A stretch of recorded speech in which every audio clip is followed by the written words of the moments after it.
Before I start this review, I want to first sincerely apologize to LAFC fans because I did something in this game that pretty much just jinxed them. And if you actually follow me on Twitter, you will know exactly what I did in the latter part of this game that basically jinxed them and ultimately got themselves eliminated from this tournament.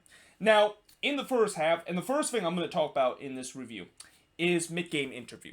Now, throughout this tournament, we have seen ESPN and FS1 has been doing mid-game interview with coaches after the hydration break, and I have not been a big fan of it because I feel like this is kind of a distraction in terms of the actual game, and you can also see some of the coaches are not very happy with the fact that they had to do a mid-game interview right after the hydration break.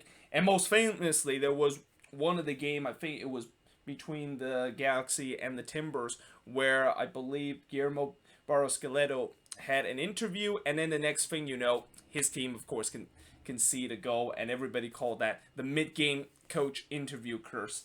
So I was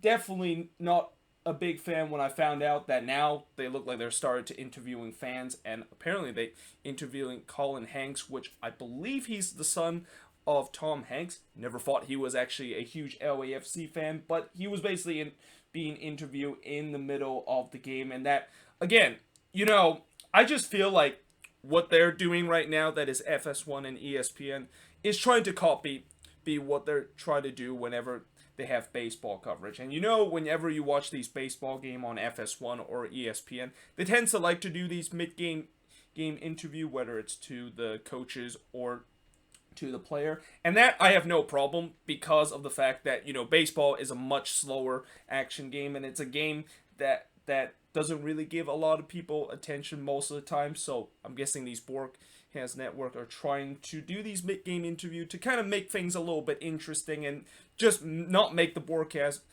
as very boring for the fans to watch, which I have no problem with that.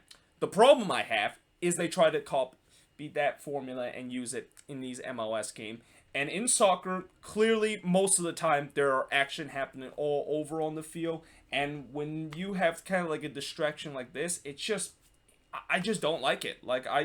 It almost feel like I'm getting distracted from the game itself. And there's always a really bad situation where you could have these mid-game interview and that the goal, of course, was scored, and that's why a lot of people, of course, mentioning these curse things. So I'm hoping in the future, after this tournament is over, we won't do this again because I'm definitely not a big fan of it.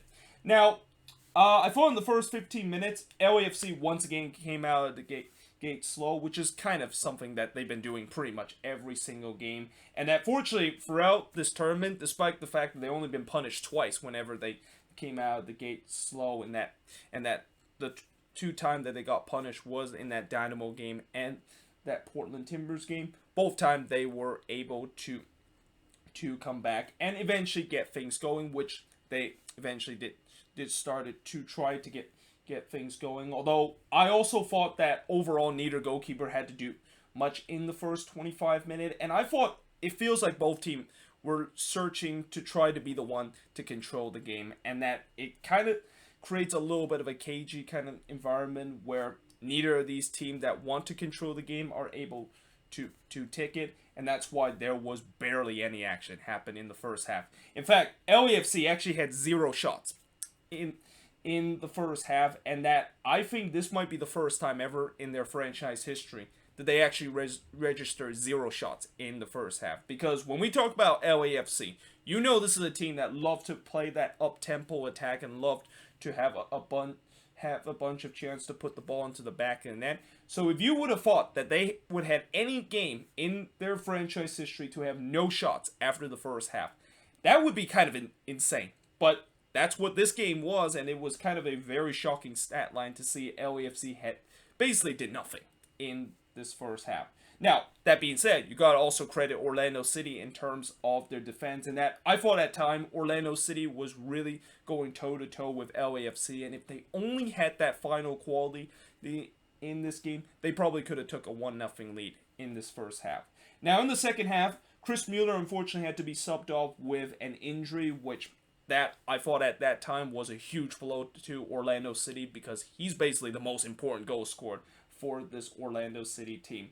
Then in the 55th minute, there was a huge moment for Orlando City when Palacio brought down Juan in the box, and then Orlando City got a penalty, and I thought this was finally the moment that Orlando City's been looking for all game long as the moment for them to get that 1-0 lead.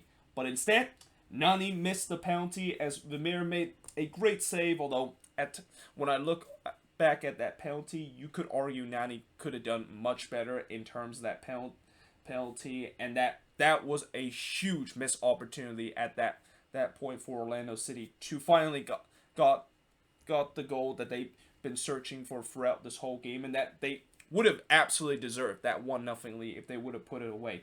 But instead, just 5 minutes after Nani missed that penalty, Bradley Wright Phillips scores from Diego Rossi, and that was the first shot of the game for LAFC to give LAFC a 1-0 lead. Now, do LAFC deserve that goal? Probably not, and in some way you could argue that was against the run of plays, but this is just classic example of when you're a team that are the underdogs coming into this game and that you don't take the opportunity to potentially get the opening goal of the game, eventually the much favorite team and the team that has much more quality is going to punish you, and sometimes they would just punish you with just one shot. And that's what happened to Orlando City in this game, as LAFC finally got that opener despite the fact that was really their first shot of the game after an hour mark. Then in the 62nd minute, it could have been 2-0, but Galaci made a huge save for Rossi as he was going through on goal, and I thought Orlando was physically shaken after they conceded that first goal. Although on the other end, Vermeer actually made a good save after a wicked deflection from Segura that almost resulted into an own goal. Then in the 72nd minute, Nani had another big chance to give Orlando City the equalizer, but unfortunately his shot was just missed wide. And then Galaci comes up big again to deny Rossi twice at the near post with a double save. And as the game goes on, I just wonder, is this happening again for Orlando City? A team that we've seen this happen many times in the past when they had the opportunity and they look like the better team despite the fact that they are coming into this game as the underdogs, aren't able to put the ball into the back of the net. Then the 90th minute happened.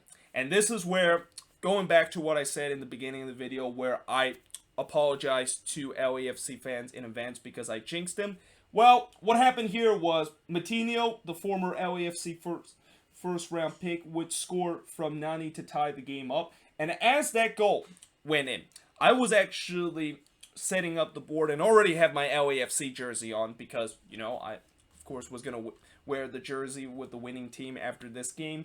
And yeah, when that goal went in, I knew there's going to be a lot of angry LAFC fans that is going to come after me and want my heads for me jinxing them. But despite that, I think up until that point, Orlando City really deserved that goal. And I think that goal pretty much just symbolized why Orlando City looked like a team that is different in previous year. Because this goal would have not happened in previous year, and that they would not be able to score a late dramatic goal, despite the fact that they've been frustrated with the fact that all those chances that they have in this game was missed. So with that goal that ties the game up for Orlando City, for the last 5 minutes, it seemed like both teams was trying not to concede another late goal and just take their chances into the penalty kick shootout, which that is exactly what happened. And the penalty kick shootout, it was Nani who, of course, missed that penalty earlier in this game, able to redeem himself by scoring the winning penalty. Jordan Harvey missed the only penalty kick in this game. I do have a question with Bob Bradley of why did he decided to put his first two penalty kick shooter as the substitute in this game, and especially two penalty kick ticker that I didn't think were a strong choice to be the first to pick for the penalty kick shootout for LAFC. But gotta credit Orlando City, who show that never say die mentality and kind of had a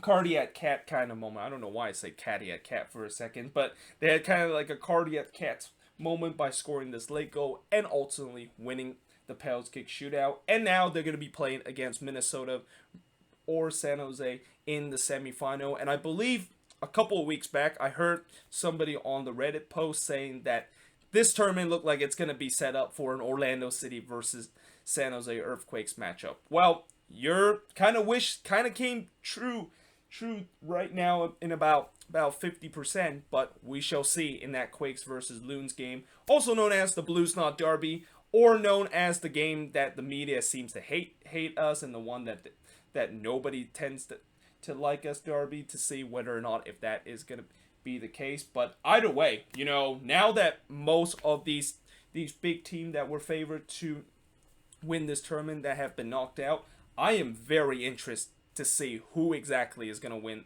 this tournament, because of all the team that is remaining right now, I'm pretty sure that you can say in a straight face that there is no way in the world that these teams that remain in this tournament had any shots of potentially reaching to the cup final, and that something tells me that we are going to have a surprising winner, just like what we had in the NWSL Challenge Cup, where nobody thought that this team were able to win the title, and they were able to win in the end.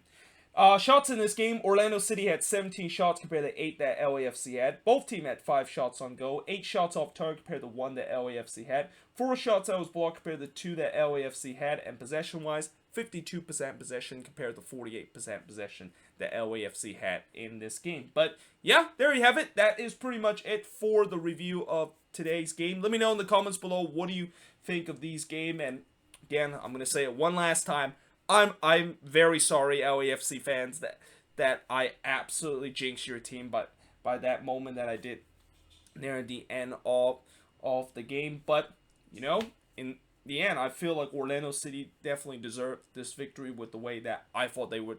They looked like they were the better side in this game against LAFC. And try to take it easy on the comments below. And if you want to kind of slant at me, try not to just go with explicit word or harmful words for me, because I didn't think that of course was gonna happen. But either way, hope you guys enjoyed this video, and I will see you guys next time.